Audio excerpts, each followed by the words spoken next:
Hello again, everybody. Welcome back in for another episode of Ville on the Ville. Thanks for tuning in. I appreciate everybody who has done so up to this point. This week, there's a lot to talk about, from football to men's and women's basketball, as well as the latest, the details of the upcoming final ruling on the appeal from the NCAA. And we're going to get into all that. And the first thing I want to do right away is talk about Lamar Jackson's declaration to enter the NFL draft. Not a surprise to anybody. Of course, this actually occurred last week when I was recording, and this is usually how it works. I mentioned this in my last episode that we were going to likely soon hear from Lamar Jackson, and there was speculation from Walter Football that Sam Darnold and Lamar Jackson would be inclined to return to college. And of course, within 48 hours, both of those guys declared for the NFL draft. So if there's one thing you've learned, it's that anything you hear from Walter Football, go ahead and take that with a nice grain of salt, or pretty much just disregard it 100%. Just throw it out the window. So not a hot take that many people are going to take to the bank from Walter Football. But the first thing you want to say is, wow. Lamar Jackson leaves Louisville with a litany of records that I confidently say can't imagine will ever be broken. Now, I know most of us, when Teddy Bridgewater departed, were very thankful for what he did in his career at Louisville and probably felt we wouldn't see another quarterback or player come along like that anytime soon. Yet, within 2 years, we were fortunate enough to have Lamar Jackson on the team, and then right out of the gate, even leading up to his freshman season, you heard little stories from fall camp about Lamar Jackson's, just the talent he possessed, and that you had a feeling you were going to see him on the field, but probably didn't understand that we would probably see him as much as we did early on. Right out of the gate, he's involved in the very first play against Auburn of his freshman year, and of course threw an interception, which led most Louisville fans to believe, wait, that could be a good thing, because Teddy Bridgewater's first throw as a Louisville Cardinal was an interception, and things turned out pretty good. And once again, for Lamar, things turned out pretty good as well. But he gave us a glimpse against Auburn right out of the gate of what just the talent he possessed and the things he can do and the next level skills that he had. And even the SEC defense of Auburn just could not contain what Lamar Jackson was bringing to the table. Now, much of his freshman year, he was in and out of the lineup, really had trouble because he had never seen a playbook before. But going off just really instinct and his own skill, was able to still do some amazing things as a freshman. And then at the end of his freshman year is kind of when he was introduced to the world, when he came in against the Wildcats, brought Louisville back from a 3-touchdown deficit to end up winning by multiple scores. Really just ran away with it once he entered the game from that point on against the Wildcats. And then the Music City Bowl, doing the things he did there, setting records for a player running for over 200 and passing for over 200 in the bowl game that had never been done before. And then, of course, the sophomore campaign, really something almost out of a movie script. If you really think about the way that campaign went, right out of the gate, 8 touchdowns and a half against, albeit a terrible Charlotte team, but 8 touchdowns and a half is pretty good. And you couple that with just the little attention things like the Samuel L. Jackson thing on the bench, him and Travion Samuel sitting next to each other, and that getting out and just flooding all over Twitter. So combine that with the 8 touchdowns.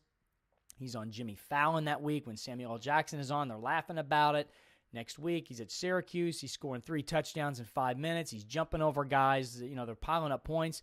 Then you roll that into a game day game where they just destroy Florida State. And at that point, he had lapped the field in terms of the Heisman Trophy. And despite the fact that the season finished slowly, we all know that, of course, he won the Heisman Trophy and really set all kinds of records. Came back. The story at the end of his sophomore season when winning the Heisman was that teams had figured out Lamar Jackson. He couldn't do the things at the end of the season that he did at the beginning of the season, and a lot of people thought that maybe he wasn't as deserving of the Heisman, but then he comes out this season and picks up right where he left off, puts up numbers that were very comparable and in many cases exceeded what he did during his Heisman campaign, so pretty much solidified the fact that no, teams had not figured him out. He was that good. And really the only disappointing thing when looking back, and this has nothing to do with Lamar, it's just the team as a whole. When you have a player that is as transcendent as Lamar Jackson and did the things that he did and put up the numbers he did, the records he established, 40-plus records, you would hope that he would play on a special team, and sadly that really wasn't the case. When you look at the fact that they didn't even hit 10 wins in any of his seasons, and really, in particular this season, I think even more so than last, because last season, the schedule, I think, even though they started off much better, I think the schedule as a whole was much tougher than this year's. And I think going into this season, I don't think people had legitimate national championship aspirations. But when you looked at the schedule, 10 wins looked really doable for this team. And I don't think many people thought they would do much worse than 9. So to not even get to 8, of course, is very disappointing. But I don't think anybody is going to feel bad about what Lamar Jackson did for the University of Louisville. And watching him play, at any moment, a play could happen that everybody's going to be talking about. And it really was an unbelievable time watching him do the things he did. And now it's going to be just as exciting watching him move to the next level, hone his skills. And when you think about what would be the best thing for Lamar, of course, if he goes high, he's going to get a lot more money up front. But is he going to go to a place that's a good fit for him and his long-term career? Or would it be better if he goes to a team that has maybe an established quarterback that might be towards the end of his tenure at quarterback and can kind of mold Lamar Jackson, help him along, let him learn, fine-tune his mechanics, and then work his way into the lineup? I would be inclined to think that would be the better thing for him, but you just never know. It just comes down to fit. The organization as a whole, how are they going to work with him? What pieces are they going to put around him? So it's going to be interesting to see as we move forward how he's going to go. Of course, the next step for him, beyond signing with an agent, which I'm not sure if he has done that yet or not. He may do that while I'm recording this. That's kind of how this has worked. But then there will be a pro day, and he's going to get just absolutely torn apart, I'm sure, and criticized just like Teddy Bridgewater was. And then, of course, beyond that will be the draft. And one thing that I thought was neat, I had this vision. I was at the gym just working out, and my mind's wandering, and I'm thinking about different things. And one of the things that crossed my mind was, boy, it would be really cool. I bet you Teddy and Lamar are going to get together at some point over the coming months and just kind of talk about football and break down plays. And, that was just a vision I had. I tweeted that out. I think a lot of people thought that was a neat thought and probably share the same thought with me, that's a pretty cool thing to have those two guys. Imagine those two guys sitting together and breaking down film and talking about the NFL and how things are going to go. So, again, thank you to Lamar Jackson for just being not only a great player, but just like Teddy before him, conducted himself in a manner. I mean, when you see guys like Johnny Manziel and others who just don't really conduct themselves completely on and off the field the way you would like, we have been blessed to have two outstanding football players and people as the flagship face of the University of Louisville football program over the past several years. So, again, thank you to Lamar and all the best, and it's going to be fun watching him do his thing in the NFL, hopefully for years to come down the line. So, now on to sports that are actually occurring right now. Last weekend, simply a missed opportunity at Clemson for the Cardinals. An ugly game, one of those games that going into it last week, I said, what we want to see out of Louisville, I just want to see progress. I don't want them to win every game, but what I saw at Kentucky was very discouraging because you got a sense that I don't want to say they quit, but they just let the moment overwhelm them, and they have guys who should be leaders who didn't step into that role.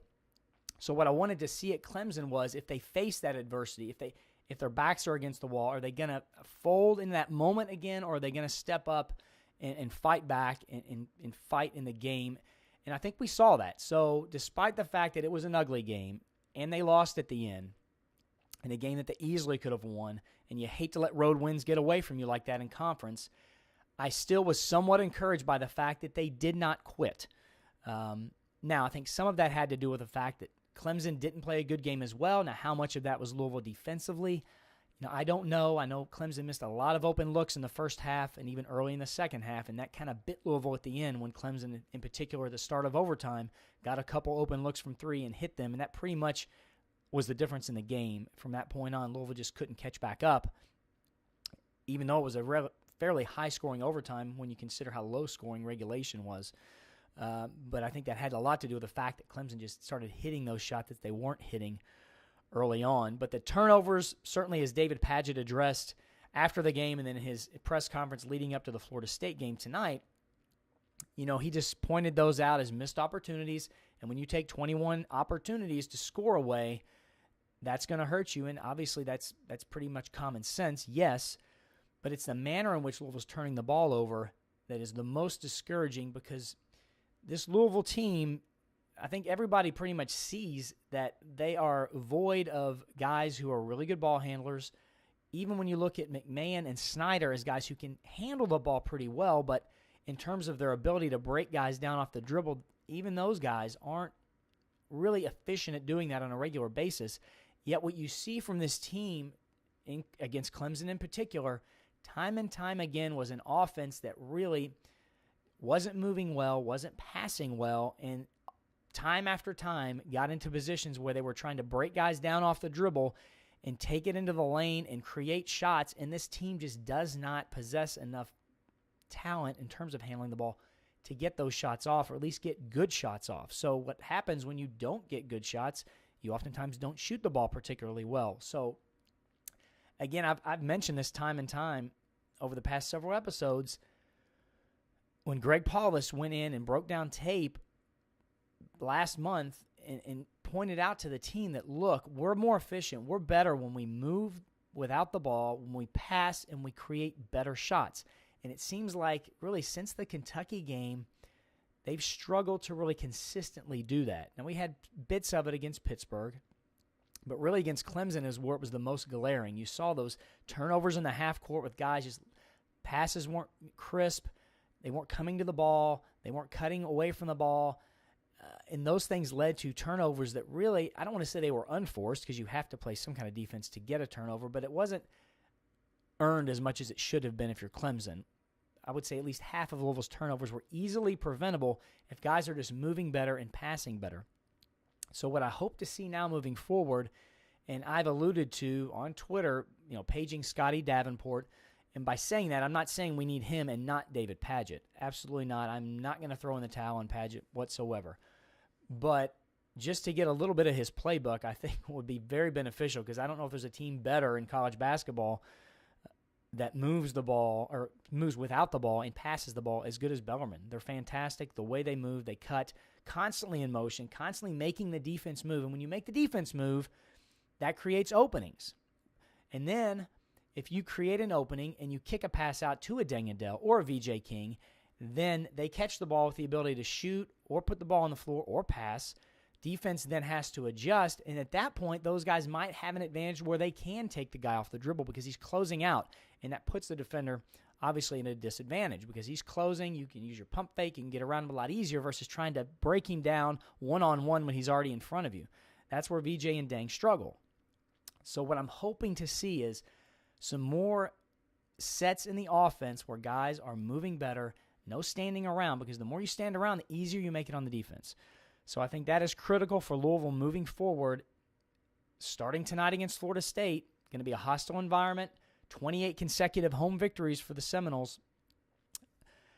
For Louisville to get good shots and not commit turnovers that really aren't earned by the defense.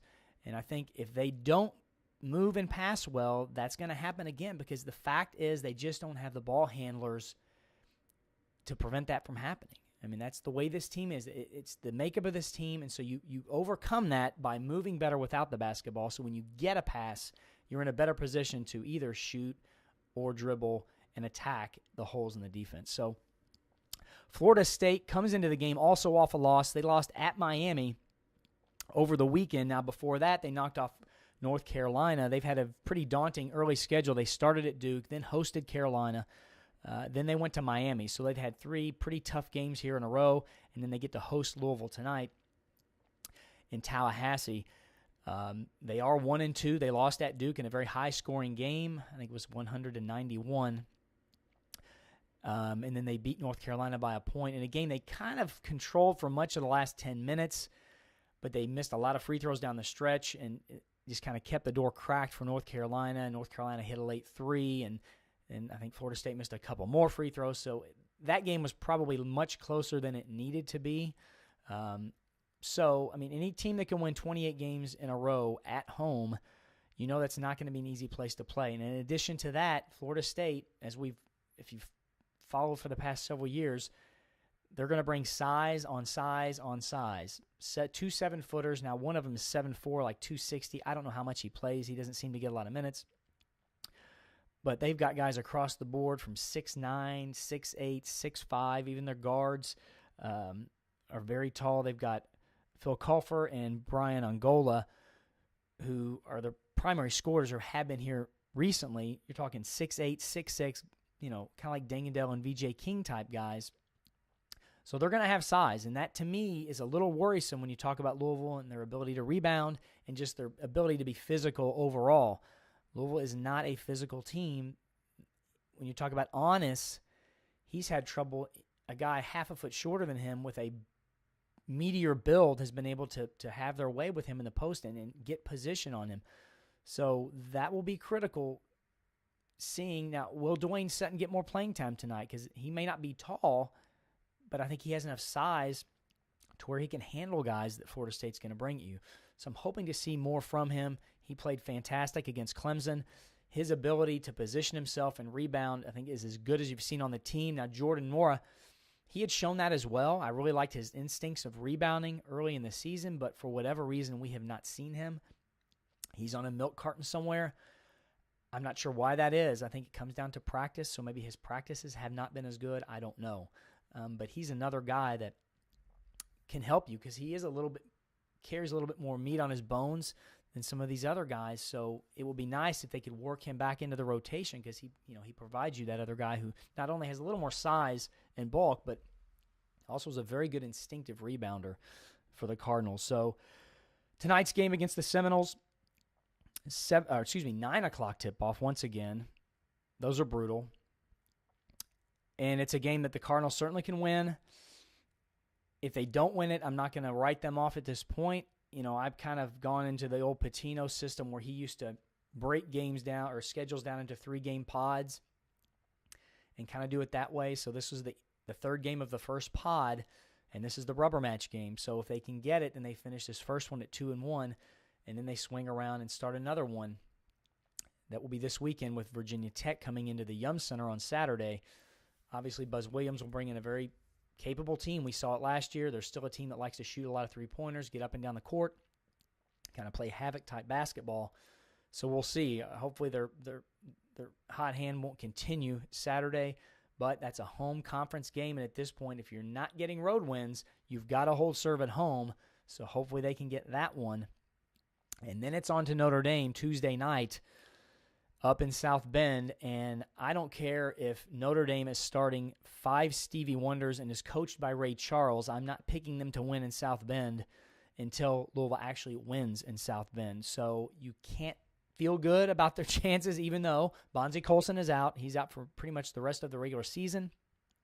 Matt Farrell, their outstanding point guard, has been hobbled by an ankle injury. He's actually out tonight. They play at Georgia Tech, and oddly enough, playing Georgia Tech for the second time in the first 4 conference games, which, once again, a tip of the hat to the fantastic ACC schedulers, but with that many teams, I guess you do what you can. Anyway, so he is out for that game. I don't know how long. It's an ankle injury, so I don't know if he's still going to be out next Tuesday. I can't imagine so. I would think that he will be back. But even without him, until there are 2 teams or 2 locations that I don't expect Louisville to win until they show me they can. That's in South Bend. And then against Virginia, and I don't care where they're playing. The Moon, the Yum Center, Charlottesville.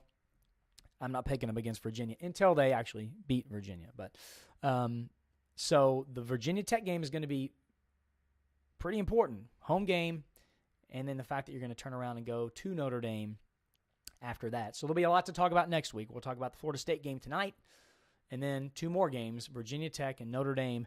And by that point, I've said time and time again here, I'm not going to really judge this team until February. If this Louisville team can somehow win 2 or all 3 of these games, I think we can start to feel good that our worries about making the tournament aren't going to be there.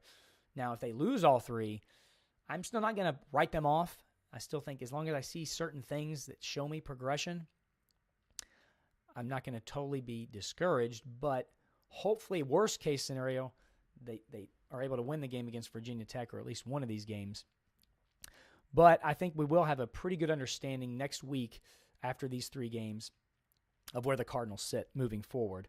Now, the next home game that's important for Louisville involves the women, and they will play Notre Dame tomorrow night in the Yum Center at 7 o'clock. The Lady Fighting Irish come to town. Excuse me, too much talking. And this is pretty much the game that's going to tell us a lot of where these women stand. They've had some good victories so far, talking Ohio State, Vanderbilt, and even road games. The NC State has always been a team that has given Louisville trouble. They were able to go down there and win. But Notre Dame is just next level. There were 2 games on this schedule when it came out that we all knew were going to show where this program was against the big dogs, and that was Notre Dame and then later on against UConn. The Lady Fighting Irish, their only loss is to UConn, excuse me, in a game in which they led for the majority of the game. In fact, they led the women 62-54. The Lady Irish led UConn by 8 after 3 quarters and were outscored 26-9 in the fourth quarter, so just kind of collapsed. And that was a neutral site game up in Connecticut. So the Irish are for real, and another indication that they're for real is they are coming off their last game. They defeated Georgia Tech 77-54 in a game. They were up 30 points at the half, and it was never close. And we saw the Lady Cardinals went down to Georgia Tech a couple weeks ago, got out to a big lead, but as we've seen them on a regular basis, they get a big lead and then just kind of tail off. And even the other day against Duke, got a big lead. Duke chiseled away and came back and made it a game last week in the Yum Center. Virginia Tech, kind of similar. It never really got close. Excuse me.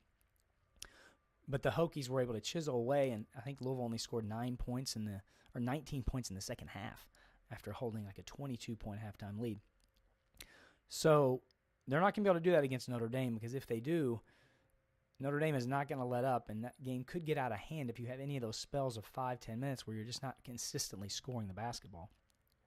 So get out to the Yum Center tomorrow night, 7 o'clock. They've already sold out the lower bowl, and they're going to open up the top levels in sections, and as they sell out, they will open up another one. Tickets are incredibly cheap, $10. I think it's $6 for a youth ticket. So get out there if you can and really give them the environment they deserve. I tweeted out during the Virginia Tech game, and they came out and just dropped a hammer right out of the gate. They deserve a great atmosphere out there. So let's try to give it to them on Thursday night in the Yum as they take on the biggest challenge so far on the season for them against the Fighting Irish. And, of course, it's big because it's going to position them for that top spot in conference. The winner of that game puts himself in position to get the number 1 seed in the postseason tournament. So already kind of talked about the short-term schedule, but when you looked at the women after this game against Notre Dame, excuse me, their schedule, I need some water, really gets interesting because they take on UConn on February 12th, but what really caught my attention was starting February 1st, they've got a stretch of 6 games, and only one of them is at home against Clemson on February 7th. So, granted, the schedule may not be that daunting outside of the UConn. I think North Carolina is usually a tough game. But the fact that they play so many road games, I mean, the schedule you see on the screen there is what they have after Notre Dame. So they actually have a week off before visiting Pitt. And then they go FSU, Miami, Wake, and then Virginia, where that gauntlet starts, where they're on the road for 5 of 6. So that's going to be a challenging spell for them because you might not be playing ranked team after ranked team, but just to be on the road for that long, that's where you can trip up in conference. And to have that many road games, game after game, that's going to be a pretty tough stretch for them. So it'll be interesting to see how they handle that moving forward. Now for the men, their schedule, as we just talked about, short-term, Virginia Tech this weekend, and then Notre Dame. And that's going to tell us a lot about, how things are going to look going forward.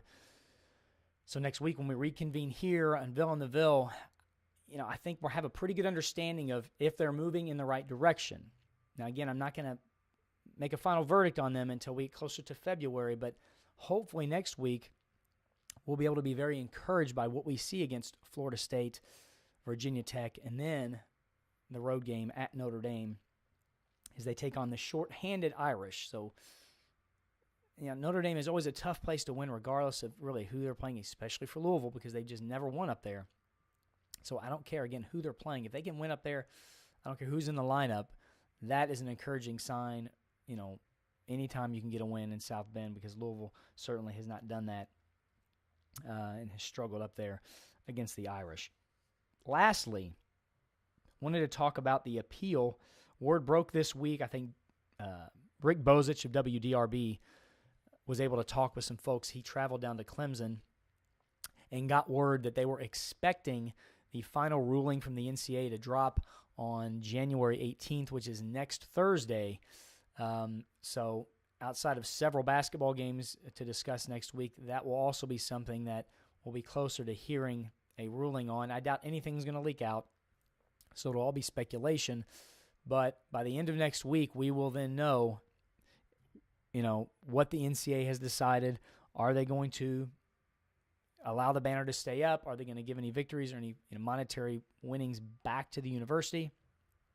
Or are they just going to uphold everything? It's my, personally, I feel one way. The way I actually think they're going to rule is completely different. I think at this point, Louisville is going to be the example. The NCAA has been under a lot of heat lately for the way the North Carolina situation was handled. They found a loophole and were able to basically let North Carolina off the hook for what I personally feel is much worse than what went on at Louisville. Now, society and morality and all that, different people feel different ways about it. Now, the stuff that happened at Louisville, not acceptable. But when you talk about what a university is for, the root of why it exists, the things that went on in North Carolina were reprehensible, and to do that for that long a period of time, for nearly 2 decades, and just to basically wash it off and say, the president said we can't get into academics, so they can do whatever they want, and it's up to them to oversee things like that. To me, that's a cop-out, because like I mentioned with Louisville's situation, there are things that were involved here that the NCAA had not seen before. And all they simply did was say, well, we might not have a bylaw that covers how repugnant something is, and we can make it a worse penalty because of that. But we have a rule that says, for any other reason. So we're going to enact that, and we're going to hammer Louisville. And not only are we going to hammer Louisville, but we're also going to contradict what we rule by allowing a player who received the same benefits to be reinstated without missing any games. So that's where I feel the issue should be, and Louisville did a good job in their appeal, of underscoring how the NCAA came to them, took away all the wins from 3 athletes that Louisville claims only received the striptease benefit used loosely, and we're going to remove a championship, Final Four, 100-plus wins, millions of dollars, because they got a striptease. Okay, again, is that right? No, it's not. Is it illegal? No. But they found it repugnant, so they stripped all that from Louisville. Then they turned right around and let an athlete who received the same benefit get reinstated without missing a game. So how you can lay that contradiction out there and uphold that ruling, to me, is I fail to understand how they could do it. So, again, personally, I think the banner should stay up. Call me Homer, whatever, because the players that won that championship were not involved in the more disgusting nature of the prostitution side of the scandal, which, again, is terrible. That's where the recruiting penalties should be harsh, and I have no problem with that. That's where the more repugnant side of this scandal occurred, was on the recruiting side. So dock them more scholarships, put another more years of probation, restrict their recruiting ability, the trips, the visits they're allowed, what they're allowed to do. I have no problem whatsoever, because that's where the worst element of this was. But to take it beyond that and to penalize them for guys who did not receive that part of the benefit, again, used loosely, I think is just overstepping the bounds of what they should be doing, because none of the guys that won that banner were involved in the more disgusting nature of the scandal. So, but again, I don't think that's going to happen. So prepare yourself for the worst, hope for the best, and we'll see how that turns out next week. Again, this has been going on, and at this point, I think everybody's just worn out and just ready for it to be over. But I still believe that, I think most of us are preparing to hear that they're vacating a championship. But it's still going to hurt if that happens when they announce it. And, as much bad news as we're used to dealing with, if by some chance, some miracle, they decide to allow Louisville to keep the banner, that will be something that at least is somewhat encouraging, and we can at least be happy for. But again, I'm not going to get into that mindset. We'll just wait and see what happens next week. I'm going to go ahead and wrap it up because obviously my voice has been struggling. Next time I need a big glass of water here, I guess. I want to thank you again for tuning in for this edition of Ville on the Ville. Next week, probably going to do that on Thursday with everything going on. There's going to be a lot to talk about. So we'll see you next time here on Ville on the Ville. Thank you so much for watching, and as always, go Cards.